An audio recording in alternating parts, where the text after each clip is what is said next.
Pressing record. Welcome to this session with our Mamba, Martin Mester. Martin, can you hear me? I can hear you clearly. Can you hear me? Fantastic. Yes, we can hear you nice and clearly, so that's absolutely awesome. So Martin, welcome. It is the 13th of May 2020, and it's just absolutely awesome to see what you and your team have been doing over the last few months, actually, and just taking COVID by the storm, and just building. And so, Martin, I thank you so much for your time. I know you're a very, very, very, very busy person, and I know you've got a massive team to look after. I just want to say up front, congratulations for going director. That's amazing. Yeah, thank you. Absolute pleasure. Martin, now, in this time where everybody has been having a look at from a negative perspective on what COVID is doing to everybody, and how how difficult it is because people aren't shopping, etc. How have you motivated your team to continue to move forward in this time? Wow, Michelle, I think it's actually quite simple. You know, with every adversity comes some form of opportunity. And we are sitting, and I guess there's two ways of looking at this, because, I remember back in the day, and I've been in network marketing now, just to give the guys listening in, since the year 2000. So I've been in network marketing now for 20 years. And I think we probably were schooled from some of the best network marketers on the planet. And I remember one of my mentors, a guy by the name of Jake Funk from Canada. Yes. He always used to say to us, I remember Jake, and he told us a story about this guy who was a shoe salesman, and he was sent off to an island. And after a month, he came back and he said to his boss, "No, can't sell any shoes to that place because nobody wears shoes there." And the boss said, "Oh, okay, not a problem." And he decided to find another rep, and he sent another rep out there. And a month later, this rep wrote back and said, "This is the best thing ever. Send more stock. Nobody wears shoes out here." And it's a question of perspective, of how do you actually look at what we're going through at the moment. Now, I know there's a massive negativity in the market at the moment because nobody wants to sign up, and, everybody's very conservative right now about not having money. A big thing comes out where people are concerned about not being able to load up till slips. They don't have enough money, they're not spending, they're not driving anywhere, so therefore there's not enough petrol to put in the car, so you can't claim those slips, And I guess what you need to do, especially as the leaders in the organization, is to take a step back and say, where is the opportunity here? What are we doing? And the opportunity is there. It's very simple. I think a lot of businesses are not going to be in business. Yeah. A lot of people are not going to have jobs to go back to. There are tons of people out there right now that are taking, I heard somebody saying, a 70% reduction in salary. Yep. My son took a 70%. Really? Okay. Yeah. So that's now the second time I've heard it. And so people are battling out there. The irony is we have the opportunity. Mm-hmm. We have an opportunity. And, I've heard people saying to me that, 2,000 Rand or $99 at the moment is a lot of money. And I just want to maybe change the perspective of some of the leaders, because one of my leaders came to me crying about certain things. And I said, "You're fishing in the wrong pond." And I want to just clarify perhaps what I actually mean by that is because, if you've been, and I'm talking to every person out there now who, I'm not talking to you, I'm talking to the people that obviously, and if you have met people that have been in business or have a job for the last 5 or 10 or 15 or 20 years, and you offer them an opportunity where they don't have 2,000 Rand available, then I think the financial crisis for them has started many years ago. It didn't start now. Yeah. They are in a much bigger predicament than what they're letting up to be in. And I don't think people actually realize that. And then we go back to the people are saying, they're complaining about the till slips. I don't have enough money. Guys, the money does not lie in the till slips. The money lies in building a network. Okay. Mm. As a matter of fact, we can take it one step further. When Ryan is now, and probably even tonight in a leaders meeting, he'll give us some more clarity. But the way I understand it is that he has changed the system of data point collection, where you're now getting 20 data points a week. There are 4 weeks in the cycle, which means you can get 40 times 4 is 160 Yeah. data points. Now, guys, 160 data points means that if you use 100 of those data points to renew your business, you've only got 60 left. You can't buy a pass for that. It's not like in the past where you got 200 data points and you could come in as a client effectively, make money by getting 100 data points by loading slips, or 200 data points rather by loading slips, and then have 100 to renew your business and have 200 to fall back on and not have to build a network. And of course, if you do find 3 people by hook and by crook, then of course you've got 200 points. That's gone. That system is no longer existing. Yes. If you do the calculation, you'll find out that the data points are probably going to be used for other things at a later stage. We need clarity on that still. I know he said that eventually it will be able to be turned into Bitcoin, but he didn't give us a date on that.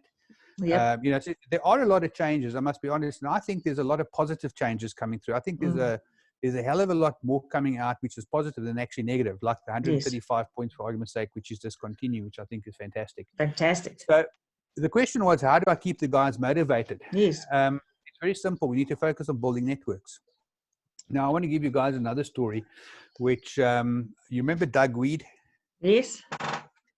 Doug Weed, for those of you who don't know, was an author, a very successful author. He wrote things about the president's children. And it's That's a fantastic bunch of books. He wrote a book called The Out of Town Expert with a Briefcase.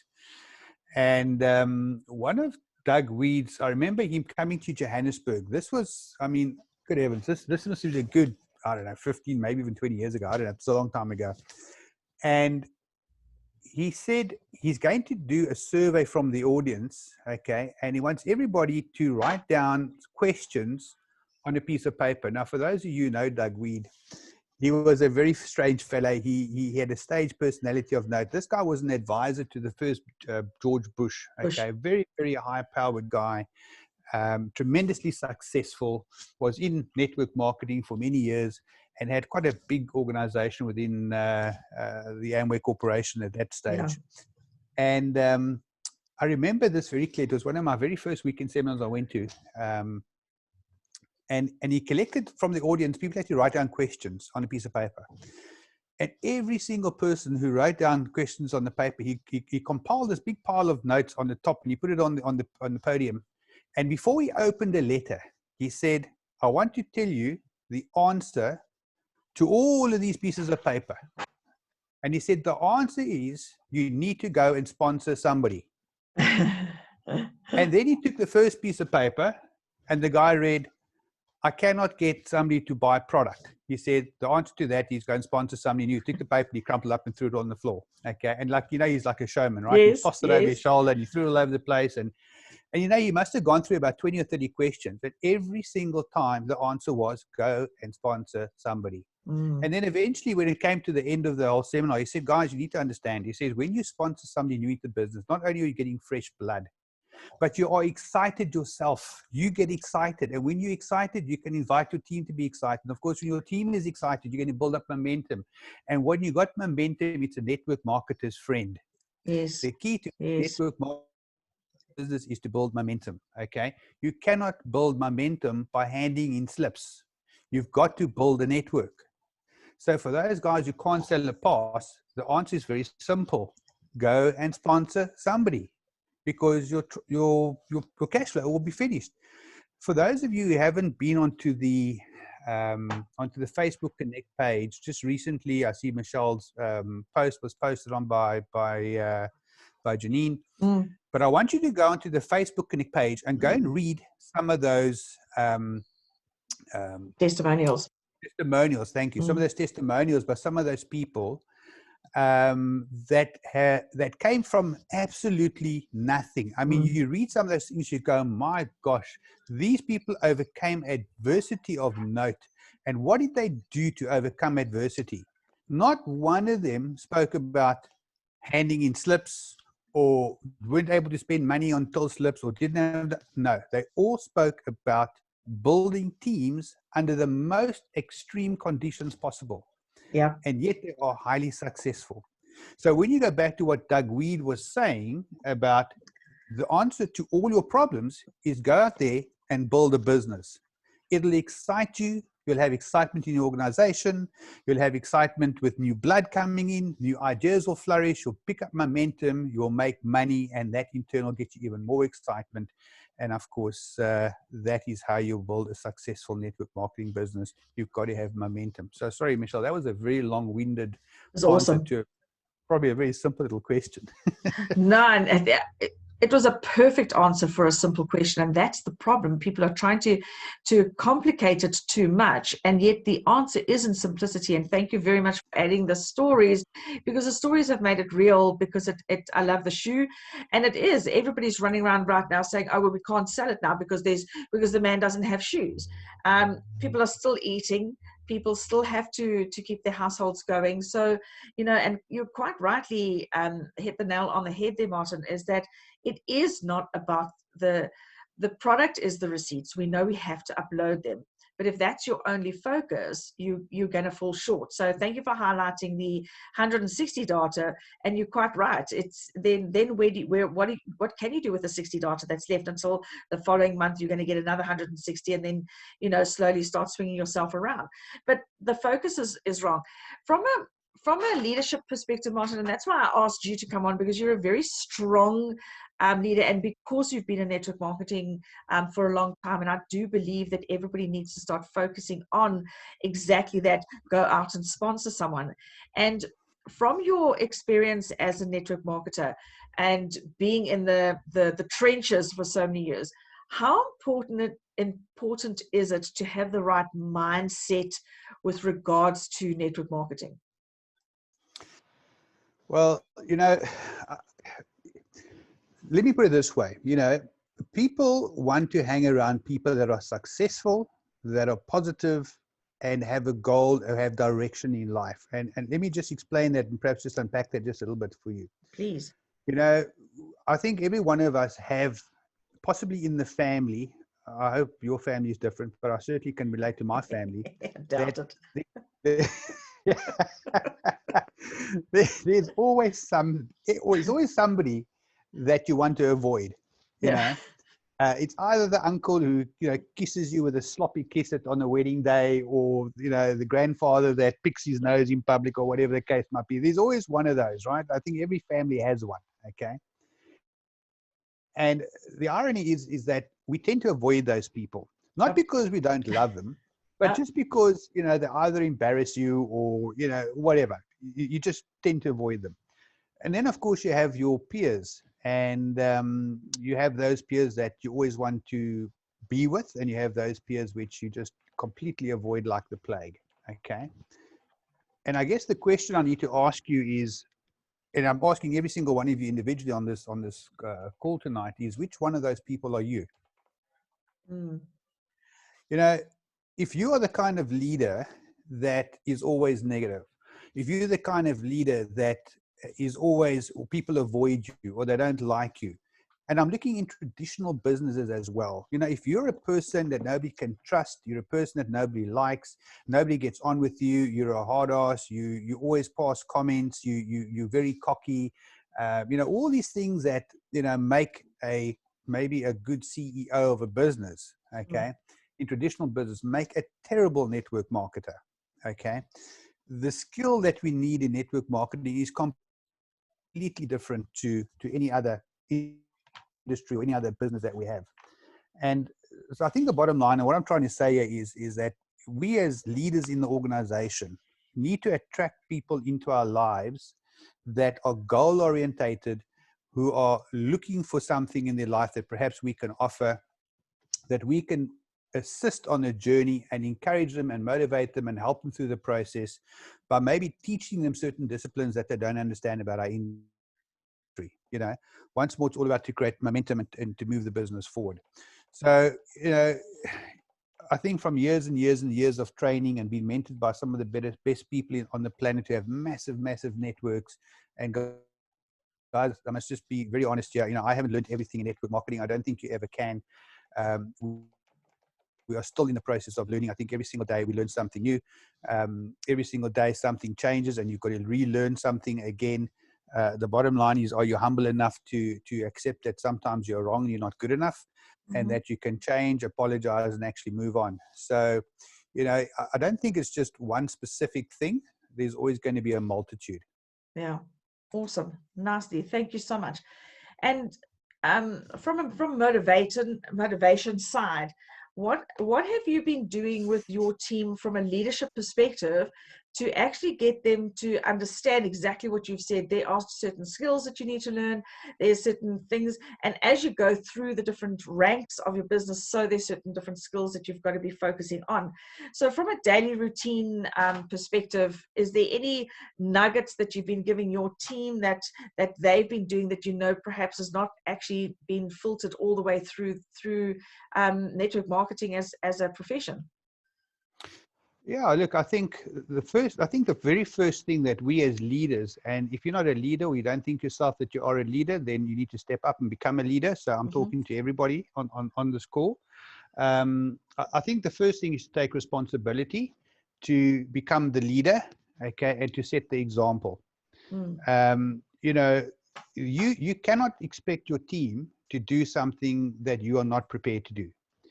So you've got to be the example. You've got to go out there and you've got to do it. You've got to humble yourself and go out there and make mistakes, but you need to go out there and do it anyway. And in the process, you'll hope that you'll have a lot of people that will be influenced by your activity rather than you actually telling people what to do. Perhaps I can give an example. I had a big team in Amway. I had a frontline to me who was one of my very, very closest best friends. And I wanted this guy desperately to get to the next level. And for those of you who know, Amway was a platinum level.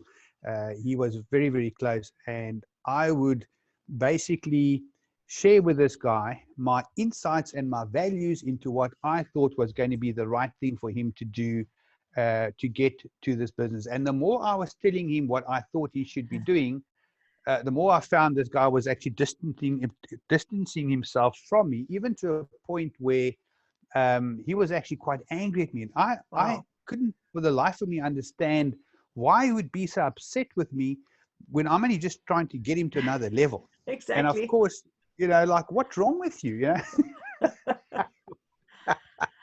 So I had a very wise upline, and of course, all the negative always goes upline, right? Please, for heaven's sake, guys, if you've got something you're upset with, don't go and publish it on any kind of social media. As a leader, you do not have the luxury of venting in public. Okay, if you want to vent, pick up the phone and phone your upline and vent there, but always praise downline. Okay. Yes. So that's just a tip for you. So anyway, I phoned my upline. He happened to be a medical doctor in Pretoria, in Johannesburg at the time.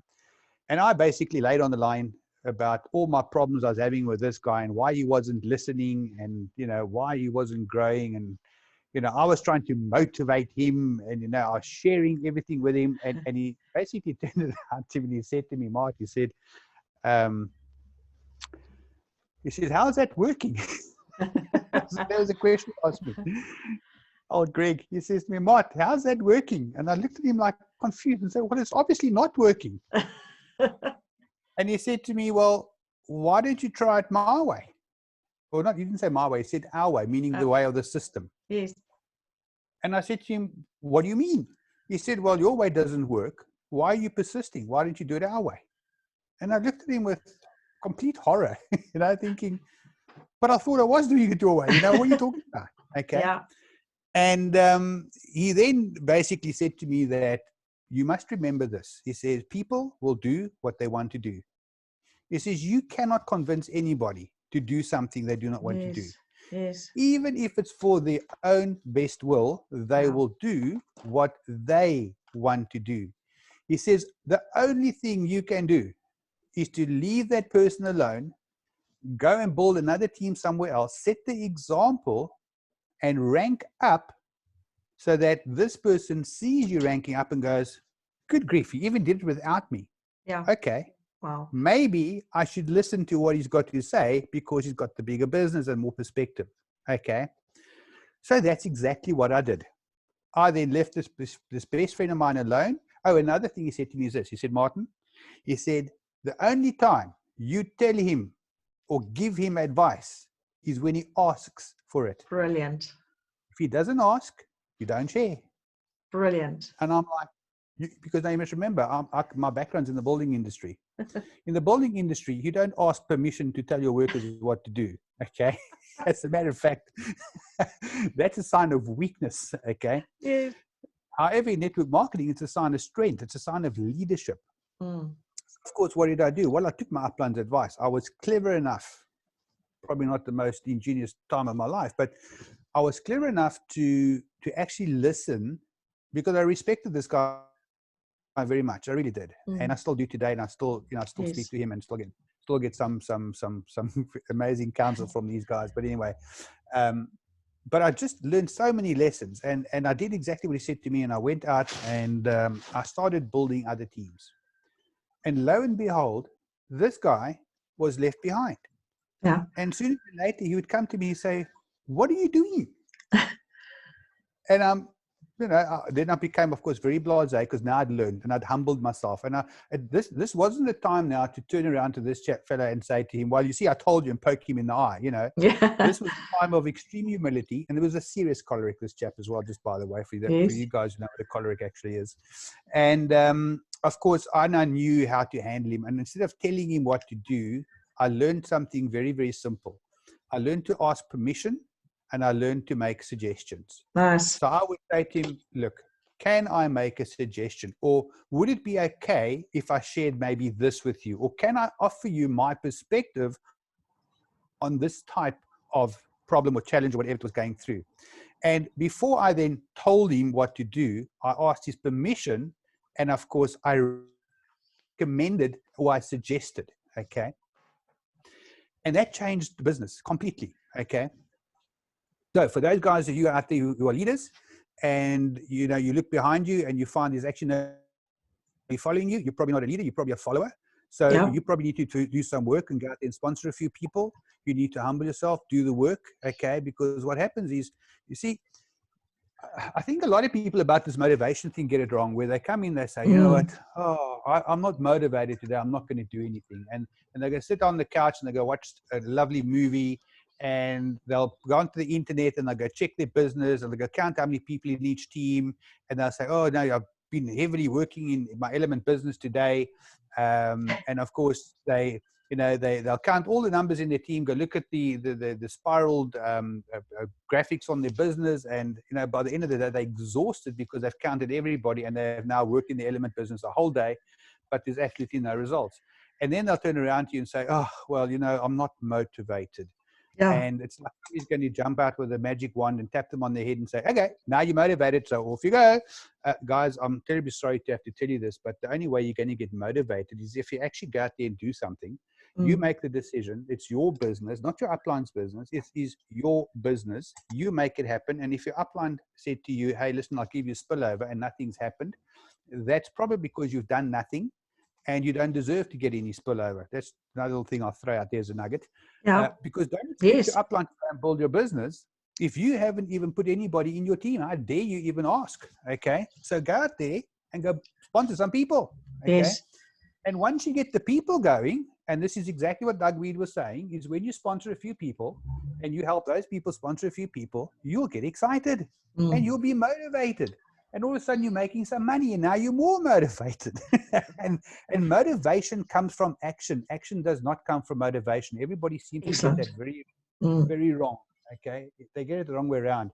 Yes. You won't be motivated. You've got to get the action happening. Now, we can talk strategy and stuff at a later stage, but the bottom line is, guys, if you want your business to be motivated, remember this: people will duplicate half of what you do. Half. That's half, right. Normally it's less than half. Okay. So if you go out there today and you speak to 2 or 3 people, guess how many your team has spoken to? One, maybe 1.5 person. So how do you get half a person? You go figure. I've spoken to many half people in my day. Yep, I agree with you on that one. Hang on, I need a sip of coffee. And also, according to the South African the statistics of what they collect the data. They say every family is an average of 2.5, has 2.5 children. I'd also love to know where the half child comes in. Yeah. Well, I know where half adults come in, perhaps. Yeah. Well. Brilliant. Right, let's just see. There's a question before I go on to the next one. Thank you for that, Martin, and it's absolute clarity. Person is saying, Martin, that is true. If you're sponsoring someone, you will move fast and you'll move to the next level. That's absolutely. So it is about getting out there and making it happen. So the $1 million question that I think most network marketers always get, and that would be that if you had to start all over again and you knew absolutely no one, what would be the first thing you would do to start growing your business? Okay, the very first thing I do is I'd get myself a goal. Okay. You know, I think we overlook the power of having dreams and goals because it is not something that is common to any person, specifically a person who has not had their own business. And you know, we actually kind of make light of it, and we say, well, find your why and find your purpose, and you know, when you find your why and find your purpose, you'll have a massive business and blah blah blah blah blah. Okay. Well, I'd like to share a story with you, which, you know, the question is, you know, what is the first thing that you're going to do? Okay. So the first thing you're going to do is you're going to sit down and you're going to put on the piece of paper your dreams and your goals. Okay. As a matter of fact, I would recommend the starting point would be to write down 20 to 30 things that you want to do, have, or become in the next 12 to 18 months. Okay. So it's 30 things that you want to do, have, or become. You write those things on a piece of paper. When I say write it on a piece of paper, I do not mean go type it out on your computer. I do not mean go type it out on a laptop and on a tablet. I mean take a physical piece of paper with a pen and go write it down. Okay. Then what you do is you go and take a book, a scrapbook, or you know, the magazines, and you go and find pictures and illustrations of those things that you've written down, those 20 or 30 things. Now, I wrote down, and I think this is going to be perhaps for everybody who's listening in who has never heard this before. The first thing you can write down is I want to be financially free. I want to get rid of debt. I want to travel. I want a nice house. I want a nice car. Or pay off the credit card. Those are typically the first 5 or 6 things that most people want. Okay. And that's why I said, guys, write down 30, because I know the first 5 is whatever you hand. But the thing is, people say, I want to be financially free. What does that actually mean to you? You know, if you say to me, I want to be financially free, all right, what's that mean to you? I need 20,000 Rand a month coming in every single month. Okay, fine. 20,000 Rand coming from where? Well, I want 20,000 Rand coming from Element, then I'll be financially free. No, you won't. You'll have 20,000 Rand coming in, but that's not financial freedom. No. Okay. Perhaps 20,000 Rand a month from 5 different platforms is probably more accurate, because then you've got a substantial amount of money coming in, but you've also got that diversification that we teach. Okay. So the first thing you want to do is write down 20 to 30 things that you want to do, have, or become. You want to put that in a book. I don't care if you stick it on the fridge, but you need to have it in front of you every single day. Now, let me just give you the story, because I was challenged in, I think it was 2004, 2005, when Network 21 brought out a dream book. It was a book you could purchase. It was, mine. You got yours. It was a little little brown book. Yes, like a burgundy brownie color. Yeah, that's exactly it. Correct. Yeah. And I would write down the dreams and the goals. Now, I can tell you, they were, I mean, the goal was to get to 100, by the way. That's not 20 or 30, 100. Okay. Man, did I battle. And, you know, I'll be quite honest with you. You know, I thought I was this very sophisticated, powerful leader. I mean, I was a leaders club in the business. I mean, good heavens. And I was embarrassed to write down these things because it was stupid. I mean, like, who on earth? I mean, in my traditional business, I mean, I started off my traditional business when I was 24 years old. When I got into the Amway business, I was actually quite successful already. I drove a Porsche. I lived in a nice house, but I knew I needed something different. And now they were telling me to sit down and write my dreams. And how puny, pathetic, how really bad. Okay. Anyway, but my upline insisted I do it, so I did. And I got to about, I must be honest, I got to about 10. And then I decided, okay, you know what? I'm going to cheat a little bit. I'm going to ask my wife to help me. And then we folded up to 100 rather quickly, I must say. It didn't take long, okay? Excellent. And so, guys, if you battle with this, get your wife. Trust me, she'll know to spend your money. So I love it. So simply, I went out there and I started filling out this book, and then the even more embarrassing part is to actually go find pictures to stick it in this book, right? And I didn't. I must be honest. I didn't get to stick in all the pictures, but I did stick in some. You know, travel was one thing. I mean, Yeah. everybody wants to travel. You got these islands. You got these wonderful houses, and I pasted houses. Let me tell you, I pasted houses in these books, and these houses were mansions. I mean, they were beautiful. Okay, I mean, I'm in the building industry. I know it's nice. Okay, Yeah. and as I went through life and we went through our business and we were quite successful in the Amway business. I mean, we got up to about probably the top 10% in the Amway business. Your dreams and your goals and perspectives and all this kind of stuff change. And, that book kind of got lost somewhere in the wash. And I didn't, it was in a pile in a cupboard somewhere. And quite frankly, it was gone. And I never even thought about it until about in January this year. We decided to move to the Pearl Valley Golf Estate. And Anthony came to my house here and he had a look at it. He was in love with it and he loved it. And too much he loved it. Yeah. Hey, we went for a round of golf. We played around the golf together. It was really fantastic. And it was like we were allowed on the golf course. Now I can just look at the golf course and not allowed to go play. And it's been such beautiful days of this maybe lockdown story. But anyway, so of course we're moving from my old house. And guess what? I found this bloody book. Okay. And I said to Phil, good grief. And of course, what do? Start paging through it. And I paged the book. And about 8 pages from the front of the book, I had written the following. I had written, I want to live on a secure golf estate. I need to overlook a fairway or the water. And I need to live in a big house with a butler and preferably a place like Pearl Valley. I wrote that in the book in 2004, 16 years later. Wow. I'm now living in Pearl Valley, overlooking the water. Not my dream house, but I'm here. Okay. Now, you say, all right, what's that got to do with everything? It's got everything to do with why are you in business today? Yeah. If you do not have a clear and concise picture in your mind of where you want to be in the next 2, 3, or 4 years, the question I need to ask you is how on earth are you going to plan to get there if you don't know where you want to be? Yes. You need to know financially, in a relationship, in your spirit, where in life is it that you want to be? Because when you have that point, it is now very simple to plot a route to get there. And once your route is to get there, then it's a question of what strategy do I need to get to be able to move to that point. Now, let me give you this example. I had a paving business called Budget Pave for 30 years before I sold it. And I used to have something which I understood to be a budget. Yes. And in my, I mean, I did a BCom or part of a BCom degree, and I did the accounts and all this kind of stuff. And my understanding of a budget in those days was simply to write down your expenses, your income and your expenses, or expenditure rather, in order to, to be able to probably budget on what you should be doing, et cetera, et cetera.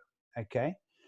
And it wasn't until I was in the network marketing industry for probably a good 10 years before I realized, but hang on, what is your goal with this paving business of yours? You see, I had a budget which told me how to spend my money, but I never had a goal to tell me how much money I actually wanted. Okay. Wow. So I thought to myself, okay, hang on, wait a minute. I've been learning, I've been teaching, I've been taught all the stuff in network marketing about setting goals and, picturing where you want to be. Let me apply that knowledge in my traditional business. And guys, I want you to understand how powerful this stuff is, because sometimes we put it into a network marketing context, it doesn't make sense. But when you put it into traditional business, you realize how powerful it is. And then, of course, when you extrapolate it back into network marketing, you realize what it actually does. So what I did was I said to myself, okay, if I'm going to set myself a goal in my paving business, what is that goal? Okay, and I set myself a goal of, let's say for argument's sake, let's say it was 60,000 Rand a month. Well, let's make it easy. 100,000 Rand a month. I don't remember what the numbers were, but let's just work on 100,000. Okay. So I said, okay, if I want to make 100,000 Rand a month, okay, I have 2 paving teams. That means I need to have 50,000 Rand a month for each single team. Okay. That's the turnover that we need to do, because obviously there's a certain amount of margin in that. And if that's what the money is, then I broke it down to how many jobs I need to do and exactly how much money I would need to make per day, per team in order to realize my goal. Now, here's what I realized. when I broke it down, and let's say I needed 100,000, I had 2 teams. So basically that meant that I needed 50,000 Rand per team. I knew that it was 20 days that we could actually work. So it was a Monday to a Friday. We didn't work Saturdays. And if I needed to work a Saturday, that was fine. But if I had effectively 20 hours in a month to work and I needed 50,000 Rand a month, that gave me an extra fund or figure of what was it, about 2,500 Rand per day A day. that I would need.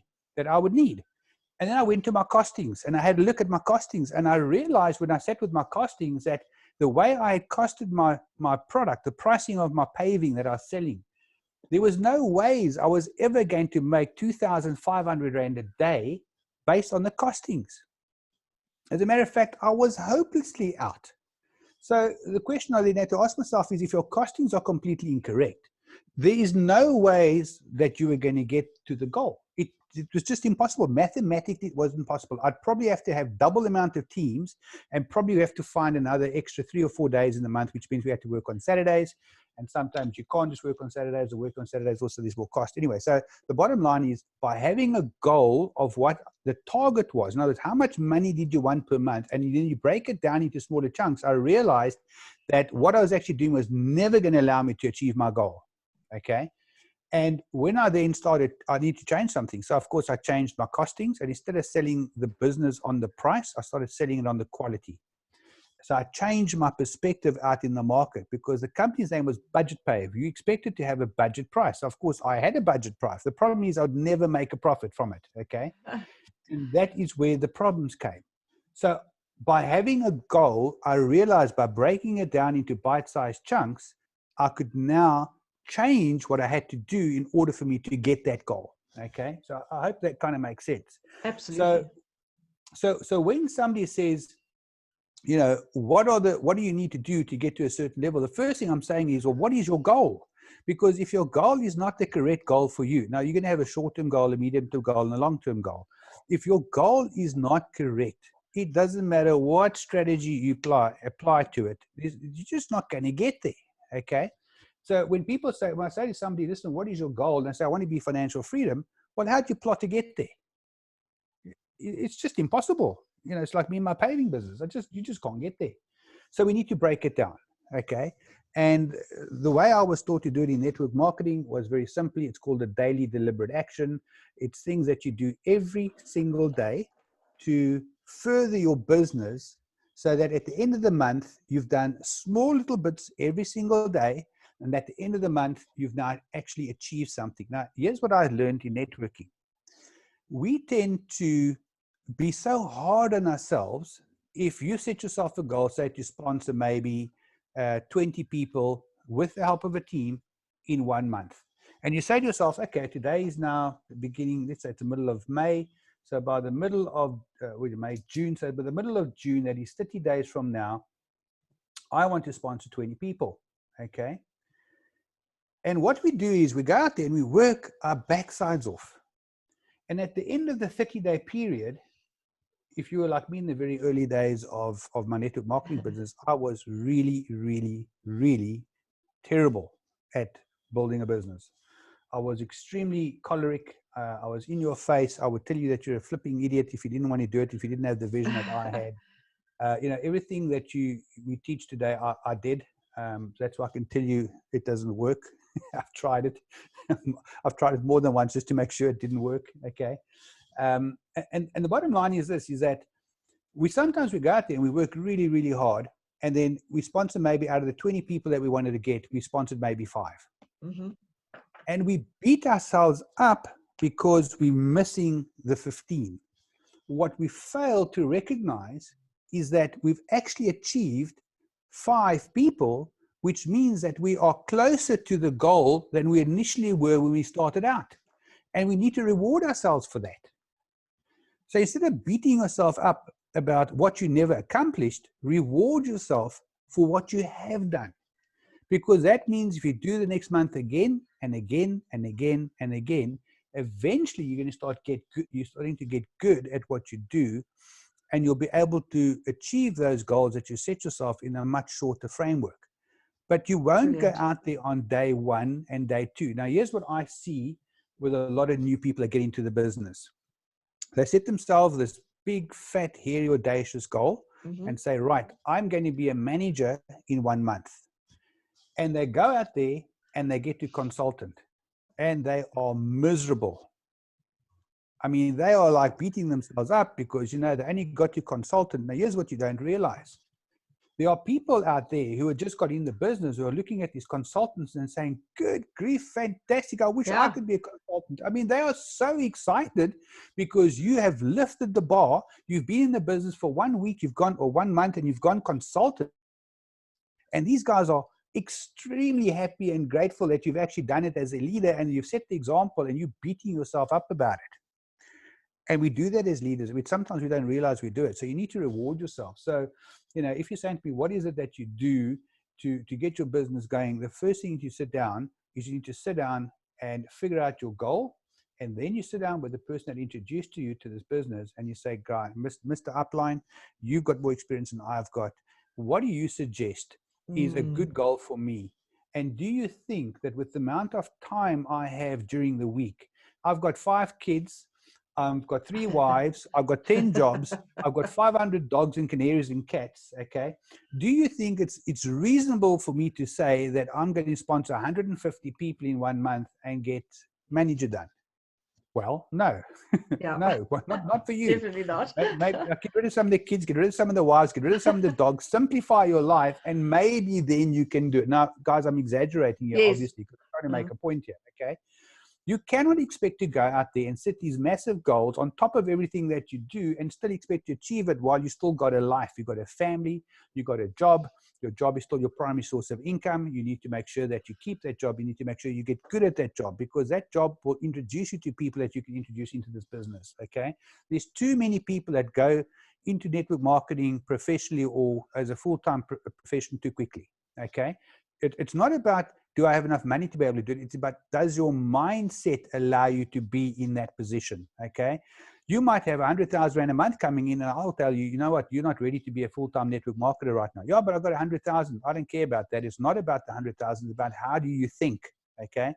It's about your mindset. Robert Kiyosaki talks about it. He talks about the business owner mentality. He talks about the investor mentality. Do you have that investor mentality? Because as quickly as you made 100,000 Rand every single month, if you don't have the right mentality, you'll lose it, okay? So getting right back to the point, what is it that you're going to do? You as a person need to become better. You only become better by reading books and being mentored by somebody who can help you through that process. You need a goal, you need a strategy, you need a time point in your life, and you need somebody to help you and mentor you through the process that you can move from which position you are in right now. I don't care if you are a newbie coming in, that you're a founder. I don't care if you are a manager. It doesn't matter where you are in the business. You haven't experienced the next level yet, and your upline more than likely has. So sit down with that person and figure out a game plan based on your particulars of how we're going to move this business forward. Now, once you've done that, then we can say, okay, based on the amount of time I've got, based on my skill level I've got, how many presentations should I be showing to people? How should I be showing the presentation? Can you, in fact, show the presentation yourself, or do you rely on your upline to show the presentation for you? Whose business is this? Is it your upline's business that you want him to show the presentations? Or are you capable of doing your own presentations? Are you capable of doing a Zoom call?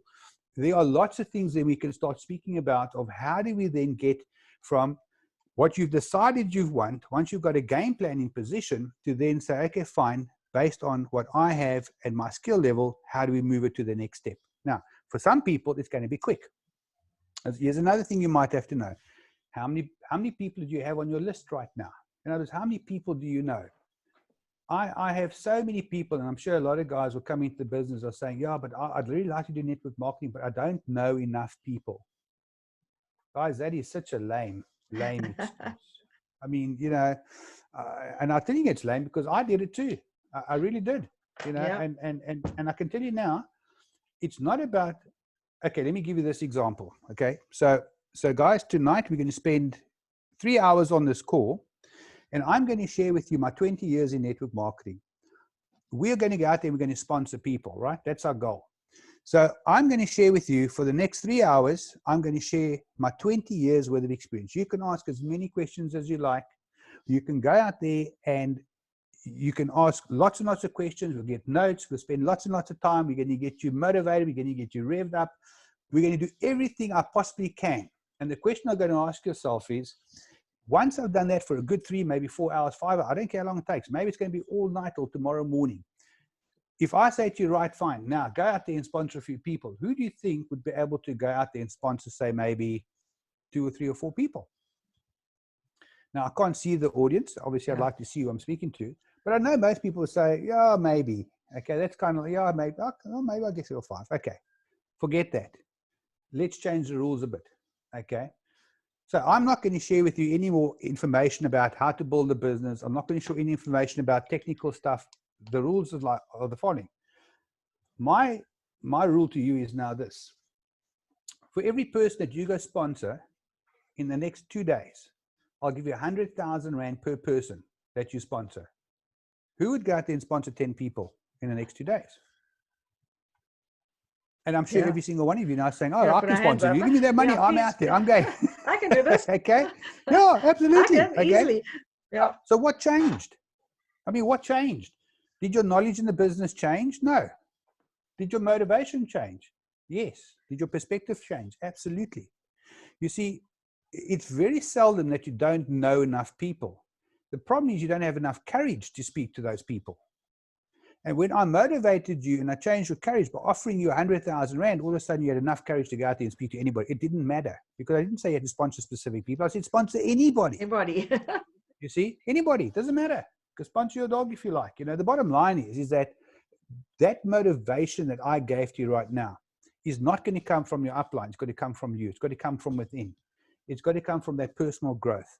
So when you say to me, okay, fine, what are the strategies that we need to imply? The first thing you've got to do is have a dream, have a goal, sit down, work out a strategy with an upline, okay? Learn some of the basic skills that you're going to need for you to be able to overcome your fear of speaking to people. If you have a fear, now I must be honest, I never had a fear of speaking to people. I was just one of those lucky people that went out there and said, you know what? If I speak to people that join me, I was very happy. If they didn't join me, I wasn't really offended. I didn't understand why they wouldn't want to do it because most of the people were in financial distress, but I accepted the fact that they didn't want to do it. But I went out there anyway and I did it. And here's what I found. I was dreadful in the beginning. I really was. I mean, my wife used to laugh at me. She said to me, you know what, Mark, before I joined the business, because I joined the business first, it was my business. And my upline said to me, Martin, you should actually build it with your wife. And I'm like, yeah, okay, whatever. He said, no. Listen to me. You need to allow Felicity to come and build a business with you. So, okay, now for those of you who don't know, we've got 5 kids. And my last 2 kids were like 13 months apart. They were like 1 and 2 years old at the time. Phil was at home with the kids. So guess what we did? We had to get babysitters, right? So Phil and I would then go out and we'd go speak to people. And here's what we found. It was actually quite funny. The more people we spoke to, the better we got at doing the business. Now, it was strange, but in the beginning, we would speak to, and I can tell you what the stats were. I'm just trying to think now if I go back. I think I showed, the goal in those days was to show 15 people a month. That's okay? right. So for 3 months, I think there was a reward level given to you for activities. So if you did 15 presentations for 3 months in a row, they gave you a badge. I can't remember. I think it was a silver eagle or something, if I remember correctly. And you see, because what you must remember is what gets rewarded improves. Okay. Yes. So I was on this goal to get the silver eagle. And out of 45 people, I think I had 2 people that joined. So when I say I was horrible, I mean I was horrible. Okay. But here's what I didn't do. I didn't stop. Yeah. I continued. The next 45 people I did in the next 3 months, I think I sponsored something like 30 people or something stupid. Okay. Now you say, all right, obviously your skills improved. You got better. Did your skill improve in the first 45 days or the first 45 presentations rather? Or did your skills improve in the next 45? In all honesty, I don't know. But what I do know is this. The fact that I did 90 presentations in a 6-month period meant I was getting better. Now, I can tell you a funny little story. Phil and I, when we used to go out to do the presentation, I could get quite choleric and very much in your face, and I can get quite excited. And if you didn't agree with me, I'd tell you you're an idiot and all this kind of nonsense. And I really used to do that. I mean, I'm not proud of it, but I did. And eventually, Phil and I had an agreement. And I said to Phil, "Look, Phil, if I get a little bit out of hand, I want you just to give me a nudge under the table, like just tap me on the leg or something like that, and then I'll kind of realize, oops, okay, I'm going a bit far now. I must just kind of tone it down, because Phil's very much of a very phlegmatic person. Very much phlegmatic means a very calm, very peaceful kind of personality type. They don't like conflict at all. They're wonderful, warm people, not like me. I'm in your face. I'm out there. I'm doing things, right?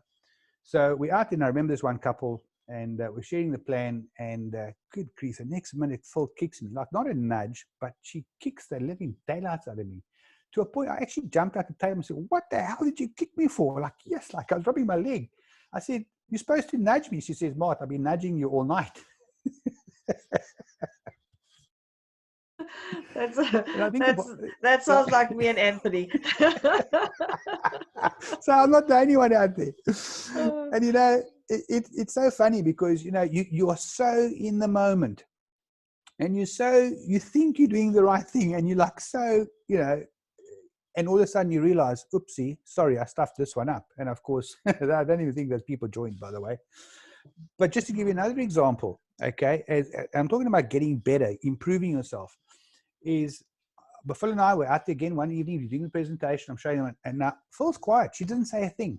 She might speak to the lady, and of course, remember when I'm there with Phil, then the man and the wife sit at the table.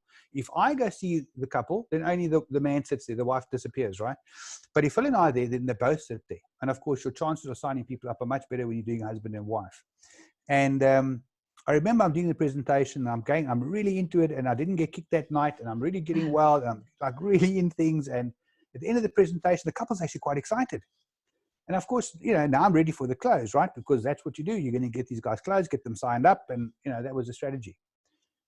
And the woman turned around, and she looks at Felicity, and she says to Phil, "What do you think?" Now, remember, Phil hasn't said a word all night. I'm the guru. I'm the magic. I've done everything. And I'm like, how dare she ask Phil? I mean, I've been speaking. She turns around to my quiet little wife and says, "What do you think?" And Phil looks at her, and it's Bob. She says, "This is probably the best thing that Martin and I have ever done to attain some form of financial freedom in our life. I think it's a fantastic business." And the woman looks at her husband and says, "Okay, we're in. Let's join. What are we doing?" And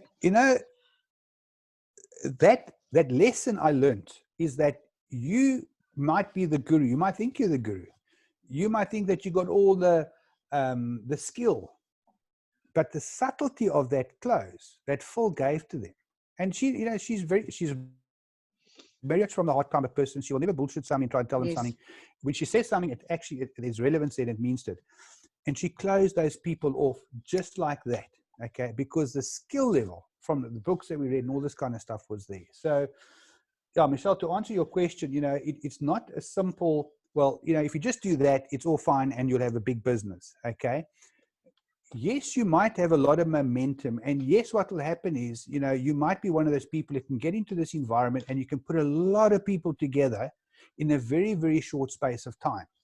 The question is will you be able to keep those people together for the next 5, 10, 15, 20 years? You see, that's a completely different skill. Yes. Now, what you need to learn is that if you're getting a lot of people involved in the business on a very short period of time, that is a good thing, because there's excitement and there's momentum and people are achieving goals and they're earning money, and you want to keep that going, okay? But at the same time, you need to humble yourself to somebody who's got a bigger business, and you say, "Mr. Upline, please help me. I've got this massive group of people coming. What do I need to do to make sure that we can keep this business and we can keep the momentum?" And your upline will more than likely say to you, "Look, in your case, maybe you should try and read a book or do this or do that," or whatever the case might be. And that skill I learned from an upline of mine who'd been in network marketing. I mean, Jake Funk, who was an icon from Canada. I mean, this guy was an accountant. He was a real melancholy. He'd been in and out the business a few times. He was actually a retread in the Amway business, for those who don't know.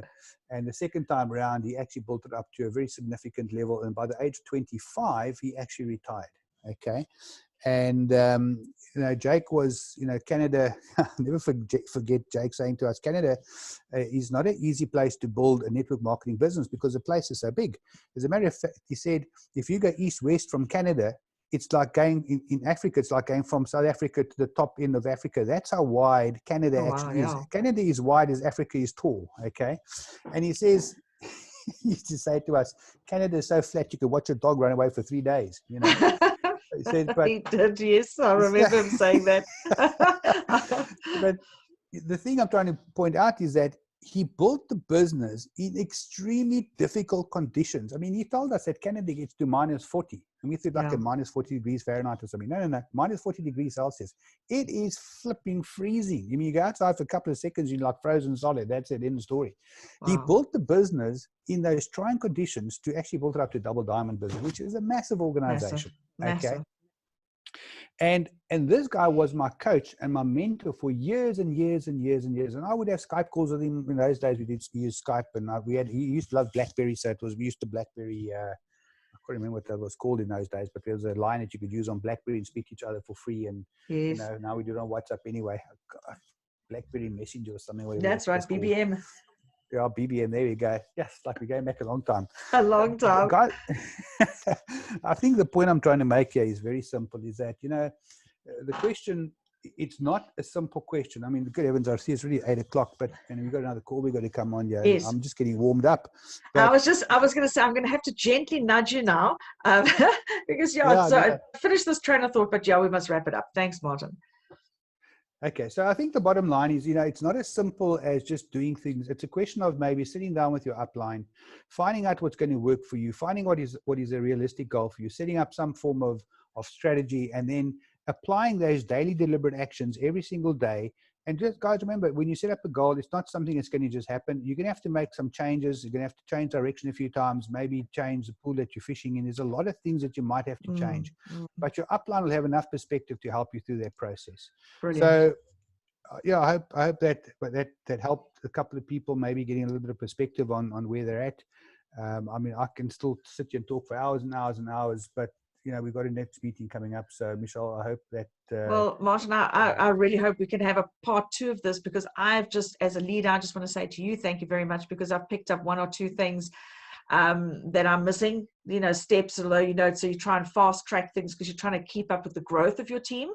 And you've made me realize it is about bringing it back to what the basics are and move forward from there. So thank you very much. Appreciate it. It's a pleasure. It was a lot of fun. No, well, it has been great fun. I've made a lot of notes. I will make sure this recording is for everybody. But yes, Martin and I have to leave you all now.